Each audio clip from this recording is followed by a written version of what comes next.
Hi friends, പുതിയൊരു വീഡിയോയിലേക്ക് എല്ലാവർക്കും സ്വാഗതം. വീഡിയോയിലേക്ക് പോകുന്നതിന് മുമ്പേ തന്നെ എൻ്റെ ചാനൽ ആരെങ്കിലും ഫസ്റ്റായിട്ട് കാണുന്നവരുണ്ടെങ്കിൽ ഫസ്റ്റ് തന്നെ സബ്സ്ക്രൈബ് ചെയ്ത് ലൈക്ക് ചെയ്ത് സപ്പോർട്ട് ചെയ്ത് കാണാം. വിക്രം സ്വന്തം അമ്മയുടെ അടുത്ത് പറയാണ് കോടതിയിൽ നിന്നും ഇറങ്ങിയതിന് ശേഷം, അതായത് അവസാനം ഇയാൾക്കും ഇവൾക്കും നിങ്ങളൊരു ബാധ്യതയായി തീരും. എന്നാൽ ഇയാൾക്കും ഇയാളുടെ അമ്മയ്ക്കും ബാധ്യതയാവാൻ പോകുന്നത് നീയായിരിക്കൂടാ, കല്യാണി വിക്രമിനോട് പറയാണ്. അവസാനം അച്ഛന് തന്നെ മോനെ കൊല്ലേണ്ടിയും വരും. അപ്പോൾ പ്രകാശം പറയാണ്, ആരെ കൊല്ലേണ്ടി വരും എന്നൊക്കെ നമുക്ക് കാത്തിരുന്ന് കാണാം. ഇനി എനിക്കും എൻ്റെ മോനും എൻ്റെ അമ്മയ്ക്കും ഒക്കെ ഒരു അധപതനം ഉണ്ടാവില്ല. പക്ഷേ അധപതനം ഉണ്ടാകാൻ പോകുന്ന ഒരാളുണ്ട് എന്ന് പറഞ്ഞ് പ്രകാശം കളിയാക്കി ചിരിക്കുകയാണ്. ഇവനും ഇവളെ ഉപേക്ഷിച്ചതിന് ശേഷം തെണ്ടിത്തിരിയുന്ന ഇവൾ കുത്തുവാളെടുത്ത് തെണ്ടിത്തിരിയും. അത് കഴിഞ്ഞതിന് ശേഷം, അത് കൺകുളിർക്കെ കണ്ടതിന് ശേഷമേ ഞാൻ കണ്ണടയ്ക്കുള്ളൂ. അത്രയും പറഞ്ഞതിന് ശേഷം പ്രകാശൻ അവിടെ നിന്നും പോയി. അപ്പോൾ പ്രകാശൻ്റെ വക്കീൽ മറ്റേ കിരണിനോടും കല്യാണിയോടുമായിട്ട് പറയാണ്, എന്താ സാർ? അപ്പോൾ കിരൺ പറയാണ്, അഹങ്കരിക്കട്ടെ, ഈ അഹങ്കാരത്തിന് ഇതിൻ്റെ ഒടുവിൽ എന്താണെന്ന് അയാൾക്കും അവനും ഒന്നും അറിയില്ല. അപ്പോൾ കല്യാണി പറയാണ്, എനിക്ക് അങ്ങേരുടെയല്ല അവൻ്റെ സംസാരം കേൾക്കുമ്പോഴാണ് അടിപറ്റിക്കാൻ തോന്നുന്നത്. അപ്പോൾ കിരൺ പറയാണ്, അതൊക്കെ പറ്റിക്കാൻ നമുക്ക്. അമ്മയെ പറഞ്ഞതൊക്കെ എൻ്റെ മനസ്സിലുണ്ട്. കലാശക്കൊട്ടെന്നായിക്കോട്ടെ, അത് കഴിഞ്ഞ് അവൻ്റെ അണപ്പല്ല് ഞാൻ പറിച്ചോളാം. വക്കീലിൻ്റെ അടുത്ത് അമ്മൂമ്മ പ്രകാശൻ്റെ അമ്മ ചോദിക്കുകയാണ്, വക്കീലെ, ഇവൻ്റെ ആദ്യവാരം മൊഴി കൊടുത്താൽ കുഴങ്ങുമല്ലേ? ആ, അത് കുഴപ്പം തന്നെയാ. അതിനു മുമ്പ് അവരുടെ കൈയും കാലും പിടിച്ചിട്ടാണെങ്കിലും കോടതിയിൽ വരുത്താതിരിക്കാൻ നോക്ക്. അവൾ എന്തായാലും കോടതിയിൽ വരും വക്കീലെ, വരാതിരിക്കാൻ നോക്കണം. അത്രേ എനിക്ക് പറയാനുള്ളൂ. അത് കഴിഞ്ഞ് ദേഷ്യത്തോടെ പ്രകാശനും വണ്ടിയിൽ കയറിയിരുന്ന് പോവുകയാണ്.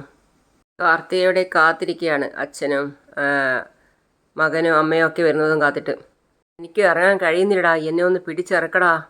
അപ്പോൾ കാർത്തിക മനസ്സിൽ ചിന്തിക്കാണ്, വരുന്നുണ്ട് കള്ളക്കൂട്ടങ്ങൾ. ആ കൊച്ചു കാത്തിരിക്കുകയാണല്ലോ, എന്ത് പറയും? എന്തായി? കാർത്തിക ചോദിക്കുകയാണ്. എന്താവാനാ മോളെ, എല്ലാവരും കൂടി ഒരുമ്പിട്ടിറങ്ങിയിരിക്കുകയല്ലേ എന്നെ നശിപ്പിക്കാൻ. കേസ് ഈ അടുത്ത് 9-ാം തീയതി കൂടുമെന്നാണ് പറഞ്ഞിരിക്കുന്നത്. അവർ ഈ കേസിൽ ജയിക്കുമോ? അപ്പോൾ വിക്രം പറയാണ്, ആ ലക്ഷ്മി എന്ന് പറയുന്നവരുടെ മൊഴി എടുത്തില്ല. അതിനു മുമ്പ് കോടതി പിരിഞ്ഞു. അവൾ മൊഴി കൊടുത്തു കഴിഞ്ഞാൽ പിന്നെ എന്താവുമെന്ന് ഒരു ഉറപ്പുമില്ല മോളെ. അങ്ങനെ പറഞ്ഞാൽ എങ്ങനെയാ അച്ഛാ? ഇത് എൻ്റെ അമ്മയ്ക്ക് സഹിക്കാനൊക്കത്തില്ല. എനിക്കും ആകപ്പാടെ ഒരു ടെൻഷനും ശങ്കയും ഒക്കെ ഉണ്ട്. എന്ത് മാർഗം സ്വീകരിച്ചിട്ടായാലും ശരി, കോടതിയിൽ കേസ് ജയിച്ചേ പറ്റൂ. അമ്മ കാത്തിരിക്കുക വിവരങ്ങൾ അറിയാൻ. അപ്പോൾ അമ്മൂമ്മ പറയാം, അമ്മയെ ആശ്വസിപ്പിക്കുന്ന കാര്യങ്ങൾ പറഞ്ഞാൽ മതി മോളെ. ആ പാവത്തിനെ എന്തിനാ വിഷമിപ്പിക്കുന്നത്? ആ പാവത്തിനെ മാത്രമല്ല, എനിക്കും വേദനയുണ്ട്. കാർത്തിക പറയാം, ഇന്ന് കോടതിയിൽ കല്യാണിയുടെ അമ്മയുണ്ടായിരുന്നോ? ആയിരുന്നു മോളെ. അവളെയും കത്ത് കയറിയിട്ട് വിസ്തരിക്കുകയുണ്ടായി. അവൾക്കൊന്നും അവിടെ വരേണ്ട ഒരു കാര്യം ഉണ്ടായിരുന്നില്ല. എന്തിനാ അവളൊക്കെ വന്നത്? എന്ത് ചെയ്യാനാ മോളെ, ഈ വക്കീലന്മാരെന്ന് പറയുന്നവർ നമ്മൾ ചിന്തിക്കുന്നത് പോലെയൊന്നുമല്ല. അവന്മാർ നമ്മളെ കോടതിയിലിട്ട് പൊരിക്കുക. അവരെന്നും കോടതി കാണുന്നവരല്ലേ, നമ്മൾ അങ്ങനെയാണോ? നമ്മൾ അവിടെ നിൽക്കുമ്പോൾ നമ്മൾ പതറിപ്പോകത്തില്ലയോ? ഇത് മുതലാക്കുമല്ലേ അവർ? കൈലാസ് വക്കീൽ വാദിച്ചില്ലേ? ഇല്ല, അതിനുള്ളൊരവസരം വന്നില്ലേ ചേച്ചി? അല്ല, ആ വക്കീലിനും ഭയങ്കര ടെൻഷനാ. ആ ദീപേ ഇവനെതിരായിട്ട് നന്നായിട്ട് സംസാരിച്ചു. അവൾക്ക് പിന്നെ സംസാരിക്കാതിരിക്കാൻ കാരണമൊന്നുമില്ലല്ലോ. അവനും കല്യാണിയും പിന്നെ അവളുടെ ഭർത്താവും ഒക്കെയായിട്ട് ഇപ്പോൾ പുതിയൊരു അവതാരത്തെ കൂടി കൊണ്ടുവന്നിരിക്കുന്നു. കോടതിയിലാണെങ്കിൽ അവരുടെയൊക്കെ വാക്കുകൾക്കാണ് കൂടുതൽ പ്രാധാന്യം കൊടുക്കുന്നത്. അതങ്ങനെയാണല്ലോ എപ്പോഴും.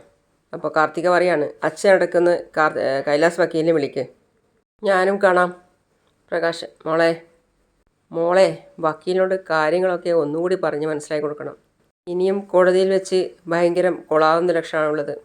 ഏത് മിടുക്കനായ വക്കീൽ വിചാരിച്ചാലും പിന്നെ കേസിൽ നിന്നും ഊരിപ്പോകാൻ പറ്റത്തില്ല.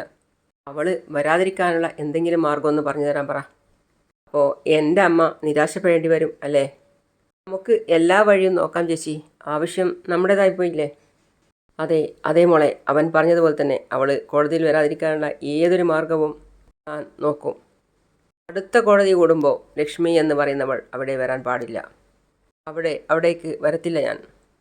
ഏതായാലും വയസ്സാം കാലത്ത് കോടതിയിലും കയറി അമ്മ അറിയാം കാർത്തികയോട്.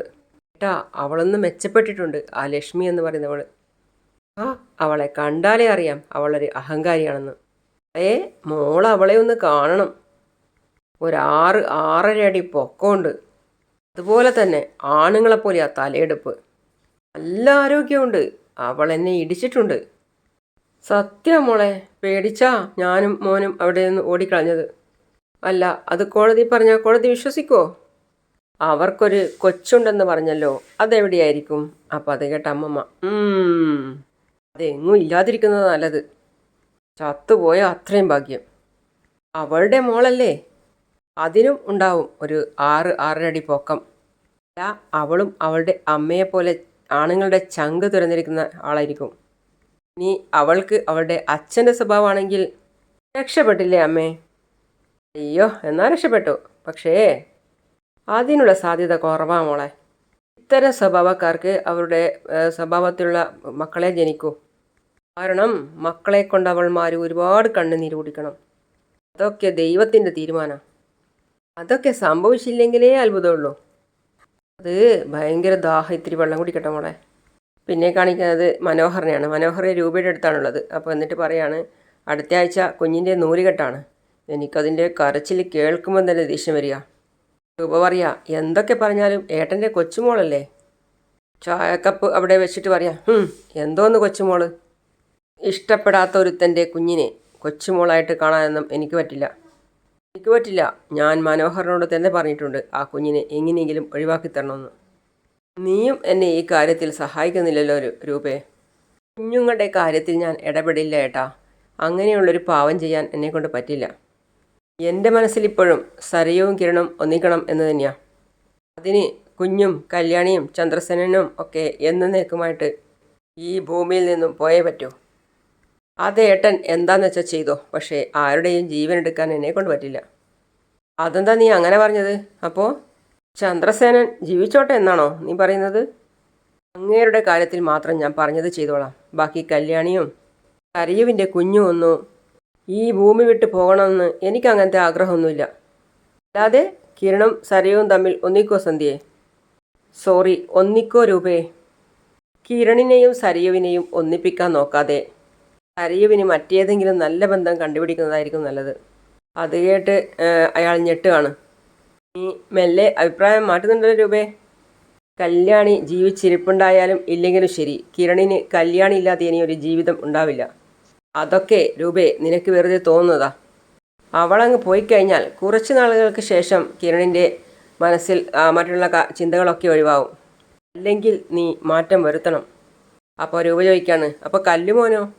ഇതൊക്കെ പറഞ്ഞാലും ആ കുഞ്ഞിനെ ലാളിച്ചതിന് ശേഷം എനിക്ക് പോലും അവനെ എപ്പോഴും കാണാൻ തോന്നുക. അതുപോലെ ചന്ദ്രസേനനെ കാണാനും നിനക്ക് തോന്നുന്നുണ്ടോ? എന്താ ഏട്ടൻ ഇങ്ങനെയൊക്കെ സംസാരിക്കുന്നേ? സ്നേഹത്തിന് മുമ്പിൽ കീഴടങ്ങുന്നൊരു മനസ്സാ നിൻ്റേത്. അതുകൊണ്ട് എനിക്ക് നേരിയൊരു ഭയമുണ്ട്, നീ മാറിത്തുടങ്ങിയോന്ന്. എൻ്റെ മനസ്സ് എനിക്കറിയാം. അതുകൊണ്ട് ഇനി അതിനെപ്പറ്റി കൂടുതലൊന്നും സംസാരിക്കാൻ എനിക്ക് താല്പര്യമില്ല. രൂപ പറയാണ്. ആൾക്കാരെ കൊല്ലണം, നശിപ്പിക്കണം എന്നൊക്കെ ചിന്തിക്കാതെ നമ്മൾ ആഗ്രഹിച്ചതുപോലെ കാര്യങ്ങൾ നടക്കാൻ മറ്റെന്തെങ്കിലും മാർഗം ഉണ്ടോ എന്ന് നോക്ക്. ശരി, ഞാൻ എൻ്റെ വഴി തിരഞ്ഞെടുത്തോളാം. ആ സമയം നീ കൂടെ നിന്നാൽ മതി. സേനൻ്റെ കാര്യത്തിൽ നീ എനിക്ക് തന്ന വാക്ക് പാലിക്കണം കേട്ടോ. സേനനെ വെള്ള പുതപ്പിച്ച് കിടത്തുന്നത് സങ്കല്പിച്ചുകൊണ്ട് നടക്കുക ഞാൻ. നാളെ അത് യാഥാർത്ഥ്യമാവണം. പിന്നെ ഷാരി എന്തൊക്കെയോ ആലോചിച്ചു കൊണ്ടിരിക്കുകയാണ്. അപ്പോൾ ഷാരി ആലോചിക്കുന്നത് നിഷ പറഞ്ഞ വാക്കുകളാണ്. ഞങ്ങൾക്ക് മാത്രമല്ല, എല്ലാവർക്കും കിട്ടേണ്ടത് കിട്ടിയിട്ടുണ്ട്. ഞങ്ങളറിയേണ്ടത് കുറച്ച് നേരത്തെ അറിഞ്ഞു എന്ന് മാത്രം. ദാസേട്ടനും നിങ്ങളുടെ ഭർത്താവും തമ്മിൽ നല്ല അടുപ്പക്കാരനായിരുന്നു. എന്നിട്ടാണ് എല്ലാ കാര്യവും അറിഞ്ഞു വെച്ചോണ്ട് അങ്ങേരി എൻ്റെ കുഞ്ഞിൻ്റെ കഴുത്തറുത്തത്. നിഷയുടെ അമ്മ പറയാ, ഞാൻ ഈ അമ്പലനടയിൽ വെച്ചുകൊണ്ട് പറയുക, അയാൾ ഞങ്ങളോട് കാണിച്ച ക്രൂരതയ്ക്ക് ഒരുപാട് കരയേണ്ടി വരും, കൂടെ നിങ്ങൾക്കും. ഷാരി അങ്ങനെ ഓരോന്നും ആലോചിച്ചു കൊണ്ടിരിക്കുമ്പോഴാണ് മനു മുകളിൽ നിന്നും താഴേക്ക് വരുന്നത്. ഷാരി പിന്നെ അവിടെ നിന്ന് എണീറ്റിട്ട് ചോദിക്കുകയാണ്, എങ്ങോട്ട് പോവാം മോനെ? അത് പിന്നെ ഫോറിൻ കൺട്രീസിൽ നിന്ന് കുറച്ച് ആൾക്കാർ വന്നിട്ടുണ്ടെന്നേ. ചെറിയ ഡിസ്കഷനൊക്കെ ഉണ്ട്. പെട്ടെന്ന് നമ്മൾ അമേരിക്കയിലേക്ക് പോയിട്ടുണ്ടെങ്കിൽ അവരെ ഇങ്ങോട്ടേക്ക് വരുത്തി ബുദ്ധിമുട്ടിക്കേണ്ടതായിരുന്നല്ലോ മോനെ. അവർ വരുന്നതിൽ അമ്മയ്ക്ക് എന്തെങ്കിലും ബുദ്ധിമുട്ടുണ്ടോ? ഏയ്. അപ്പം മനു, ആവശ്യക്കാർ നമ്മളെ കാണാൻ വരും. അവരുടെ കാര്യം നടക്കണമെങ്കിൽ. അല്ല മോനെ, ഈ ഫോറിൻ കൺട്രീസിൽ നിന്ന് വരുന്നവരെയൊക്കെ ഇങ്ങോട്ടേക്ക് കൂട്ടിക്കൊണ്ടു വന്നൂടെ? അവർക്ക് ഫുഡൊക്കെ അറേഞ്ച് ചെയ്യണം അമ്മേ. അവരുടെ ടേസ്റ്റ് നമ്മളെപ്പോലെയല്ലല്ലോ. ഇതുവരെ മോൻ സരീവിനെ പോലും ഒരു കമ്പനിയുടെ മീറ്റിങ്ങിനും കൊണ്ടുപോയിട്ടില്ല. സരീവ് എനിക്കപ്പോൾ അമേരിക്കയിലേക്ക് വന്നു കഴിഞ്ഞാൽ പിന്നെ അമ്മയുടെ മോളും ബിസിനസ്സിൻ്റെ ഒരു ഭാഗമല്ലേ മനുവിനുണ്ടാ കളിക്കുന്നത്. സരീവിനെ ഞാൻ വീട്ടിനകത്ത് തളച്ചിടുവൊന്നുമില്ല. കുഞ്ഞിനെ നോക്കാൻ അവിടെ ആരെയെങ്കിലും ഏൽപ്പിച്ചിട്ട് എൻ്റെ MD കസേരയുടെ അടുത്ത് തന്നെ സരീവിനും ഒരു സീറ്റ് കൊടുക്കും. ലേഡീസ് സെക്ഷനെല്ലാം സരീവിനെ ഏൽപ്പിക്കണം. ഇവിടെ മോന് എന്തൊക്കെയാണ് ബിസിനസ്? എല്ലാം ഉണ്ട്. അത് അയലത്തുകാർ ചെയ്യുന്നില്ലേ, കൺസ്ട്രക്ഷൻ, അതുൾപ്പെടെ ഒരുപാട് കാര്യങ്ങൾ ചെയ്യുന്നുണ്ട്. അതുപോലെ തന്നെ അമേരിക്കയിലും 3-4 സൂപ്പർ മാർക്കറ്റുകളും ഉണ്ട്. ഇവിടെയൊക്കെ കൂടുതലും പെൺകുട്ടികളാണ് ജോലി ചെയ്യുന്നത്. അതിൻ്റെയൊക്കെ തലപ്പത്ത് സരീവിനെ കൊണ്ടുവരണം. പിന്നെ അമ്മ വരികയാണെങ്കിൽ അമ്മയെയും. അപ്പോൾ ഷാരി മനസ്സിൽ ചിന്തിക്കുകയാണ്, ഇതൊക്കെ ഉള്ളതാണോ അതോ കള്ളാണോ എന്തോ. അമ്മയ്ക്ക് ഇതൊക്കെ ഒരു നേരം പോക്കായിരിക്കുമല്ലോ. അതുപോലെ തന്നെ കൃത്യമായിട്ട് ശമ്പളവും കിട്ടും. ബിസിനസ്സിൽ ഞാൻ ബന്ധങ്ങൾ കൂട്ടിക്കുഴക്കാറില്ല. ഇവിടെ ചെയ്യുന്നതിനേക്കാൾ 10-15 ഇരട്ടി സാലറി കൂട്ടി കിട്ടും. പിന്നെ പോയിട്ട് വരാം. മരുമകൻ പറഞ്ഞ കള്ളക്കഥകളൊക്കെ കേട്ട് വിശ്വാസം വരാതെ രീതിയിൽ ഷാരി അവിടെ അങ്ങനെ തന്നെ ഷോക്കടിച്ചതുപോലെ നിൽക്കുകയാണ്. ഷാരി പെട്ടെന്ന് സരീവിൻ്റെ കല്യാണത്തിനുണ്ടായ കാര്യങ്ങളൊക്കെ ഓർത്ത് നിൽക്കുകയാണ്. അന്ന് കണ്ടതാ അവൻ്റെ അച്ഛനെയും അമ്മയെയും, പിന്നീട് കണ്ടിട്ടേയില്ല. ഒരിക്കൽ പോലും അവൻ്റെ വീട്ടിലേക്ക് സരീവിനെ കൊണ്ടുപോയിട്ടും ഇല്ല. അതിനവൻ ഒരുപാട് കള്ളങ്ങൾ പറഞ്ഞിട്ടുണ്ട്. എല്ലാം ഒന്ന് കണ്ടെത്തിയേ പറ്റൂ. ഇത് പിള്ളേര് കളിയല്ല. പിന്നെ ഷാരി എങ്ങോട്ടോ പോകുന്നതാണ് കാണിക്കുന്നത്. അപ്പോൾ വണ്ടിക്കാരോട് പറയാണ്, കുറച്ചുകൂടി സ്പീഡിൽ വിടടോ. സ്പീഡിലൊക്കെ വിടാം, ഇപ്പോൾ എവിടെയാണ് പോകുന്നത് എന്ന് പറയും. അതൊക്കെ എന്തിനാ താൻ അറിയുന്നത്? എനിക്ക് ഓട്ടത്തിനുള്ള പൈസ കിട്ടിയാൽ പോരെ. എന്നാലും പോകുന്ന സ്ഥലത്തിൻ്റെ പേരറിഞ്ഞില്ലെങ്കിൽ ആ വഴിക്ക് പോകാമായിരുന്നു. റോഡ് നേരെ കിടക്കുകയല്ലേ, ആ റോഡിൽ കൂടി നേരെ ഓടിക്ക്. എവിടെയാണ് പോകേണ്ടതെന്നും ആരെയാ കാണേണ്ടതെന്നും ഒക്കെ എനിക്ക് വ്യക്തമായ ധാരണയുണ്ട്. പിന്നെ കാണിക്കുന്നത് മനു സോഫയിൽ കിടന്നുകൊണ്ട് ഓരോന്നും ആലോചിക്കുകയാണ് ഫോണും നോക്കിയിട്ട്. അപ്പോൾ പറയാണ്, ഇനി ഒരു പെൺകുട്ടിയെയും വലയിൽ വീഴ്ത്തരുത് എന്നാണ് കിരണിൻ്റെയും കല്യാണിയുടെയും നിർദ്ദേശം. എങ്കിലും എൻ്റെ തൊഴിൽ എനിക്ക് ചെയ്തല്ലേ പറ്റൂ. മനുവിന് അടുത്തയാളെ കിട്ടിയിട്ടുണ്ട് ഫോണിൽ. അപ്പോൾ ആ ഫോട്ടോ കണ്ടിട്ട് മനു പറയാണ്, ഇവളാൾ കൊള്ളാം, നല്ല പൈസക്കാരിയാണെന്ന് മുഖത്ത് എഴുതി വെച്ചിട്ടുണ്ട്. അല്ല, എത്ര അഹങ്കാരം ഉണ്ടെങ്കിലും ആദ്യത്തെ ഒരു വർഷം വലിയ അഹങ്കാരമൊന്നും കാണിക്കത്തില്ല. പിന്നെ എൻ്റെ ഒരു കുഞ്ഞ് പൊട്ടിമുളച്ച് കഴിഞ്ഞാൽ ഞാനങ്ങ് മുങ്ങുമല്ലോ. അതോടെ ആ അഹങ്കാരവും തീരും. ഡ്രൈവർ മനസ്സിൽ ചിന്തിക്കുകയാണ്, ഇവരാരെയും ഇങ്ങനെ നോക്കുന്നത്? ഇപ്പോൾ വീട്ടിലുള്ള മനുഷ്യന്മാർ തന്നെ വീട് വിട്ട് പോയി കഴിഞ്ഞാലും ആരും ഇങ്ങനെ നോക്കില്ല. ഷാരിയുടെ നോട്ടം കണ്ടിട്ട് വണ്ടി ഡ്രൈവർ ചിന്തിക്കുകയാണ്. എന്നിട്ട് അയാൾ ചോദിക്കുകയാണ്, ചേച്ചി, ചോദിക്കുന്നത് കൊണ്ട് ഒന്നും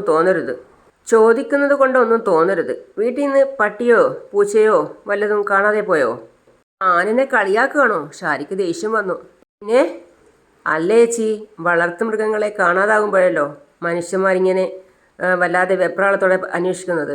അല്ലാതെ മക്കൾ പോയാൽ പോലും ആരും ഇതുപോലെ ഇങ്ങനെ അന്വേഷിക്കില്ല.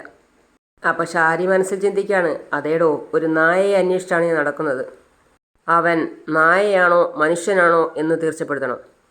പിന്നെ കാണിക്കുന്നത് സരയുവിനെയാണ്. സരയുവിൻ്റെ വീട്ടിൽ രൂപ വന്നിട്ടാണുള്ളത്. അപ്പോൾ രൂപ കുഞ്ഞിനെ മടിയിലിരുത്തിയിട്ട് കൊഞ്ചിക്കുകയാണ്. അപ്പോൾ കുഞ്ഞിനോട് പറയാണ്, അമ്മമ്മയുടെ വീട്ടിലൊന്നും വരത്തില്ലേ? അവിടെ അമ്മമ്മ ഒറ്റക്കാ. അപ്പോൾ സരയു പറയാണ്, ഒറ്റക്കൊന്നുമല്ല മോളെ, ഇപ്പോൾ അമ്മമ്മയ്ക്ക് കൂട്ടായിട്ട് ഒരുപാട് പേരുണ്ട്. ആ കൂട്ട് എങ്ങനെ വന്നെന്ന് നിനക്കറിയാലോ മോളെ. അതൊക്കെ അറിയാം, പക്ഷേ അതിനുശേഷം ആൻറ്റിക്ക് നല്ല മാറ്റമുണ്ട്. ആൻറ്റി ഞങ്ങളെ ഒന്നും കാണാൻ വരുന്നത് പോലും ഇല്ല. അങ്ങനെ കാണാൻ വന്നാൽ ചന്ദ്രേട്ടൻ സംശയിക്കില്ലേ? അതുകൊണ്ടാണ് വരാത്തത്.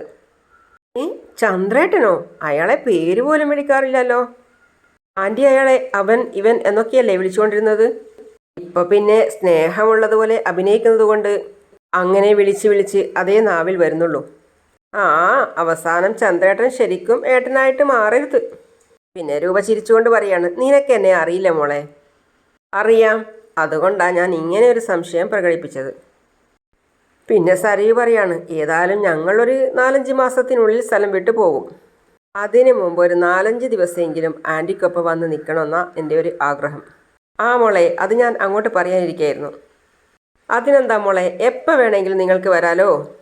അങ്ങനെ വരുമ്പോൾ അയലത്തുള്ളവരും ഈ പറഞ്ഞ ചന്ദ്രസേനനും അവിടെ വരാൻ പാടില്ല. അന്ന് അവരെ ഞാൻ ഒഴിവാക്കിക്കൊള്ളാം. അപ്പോഴേക്കും ഷാരി അവിടെ എത്തി. അപ്പോൾ സരയു പറയാണ്, ദേ അമ്മ വരുന്നു. അപ്പം ദൂരെ നിന്നേ കാണുകയാണ് ഷാരി രൂപ കുഞ്ഞിനെ എടുത്തിട്ട് ഇരിക്കുന്നത്. ആ, രൂപ ഇപ്പോൾ വന്നു. വന്നിട്ട് കുറേ നേരമായി. ഏട്ടത്തി വരുന്നതും കാത്തിരിക്കുകയായിരുന്നു. എവിടെയാ ആരോടും പറയാതെ പോയത്? മനസ്സിനൊരു സുഖമില്ല രൂപേ, അതുകൊണ്ട് അമ്പലത്തിൽ പോയിരിക്കുകയായിരുന്നു. അപ്പം സരി പറയാണ്, അമ്മയ്ക്കും ഇപ്പോൾ അച്ഛനെ പോലെ പല കുഴപ്പങ്ങളും ഉണ്ട്. എനിക്കൊരു കുഴപ്പമില്ല മോളെ, നിനക്കും നിൻ്റെ കുഞ്ഞിനും ഒരു കുഴപ്പവും വരരുത് എന്നാണ് എൻ്റെ ആഗ്രഹം. അതാണ് എപ്പോഴും അമ്മയുടെ പ്രാർത്ഥന. ഞാനിവിടെ ഉള്ളപ്പോൾ മോൾക്കൊന്നും സംഭവിക്കില്ലടത്തി. ഇവളുടെ ജാതകം നോക്കിയ ജ്യോത്സ്യന്മാരൊക്കെ ഇവളുടെ ഇപ്പോൾ സമയം അത്ര നല്ലതല്ല എന്നാണ് പറയുന്നത്. അത് കേട്ട് സരീവിന് ദേഷ്യം വന്നു. അപ്പോൾ സരീവ് പറയാണ്, ആ ജ്യോത്സ്യന്മാർക്കിരിക്കും ഇപ്പോൾ നല്ല സമയമല്ലാത്തത്. എനിക്ക് നല്ലൊരു ഭർത്താവിനെ കിട്ടി, അതിലിപ്പോൾ എനിക്കൊരു നല്ല കുഞ്ഞിനെയും കിട്ടി. എന്നിട്ടും എനിക്ക് മോശ സമയമാണെന്ന് പറയുന്നത് ജ്യോതിഷം നോക്കാൻ അറിയാത്ത ആരെങ്കിലും ആയിരിക്കും. നിനക്ക് വേണ്ടിയാ മോളെ ഞാൻ ജീവിക്കുന്നത്, അതുകൊണ്ട് നിന്റെ കണ്ണ് നനയുന്നത് എനിക്ക് കാണാൻ പറ്റില്ല.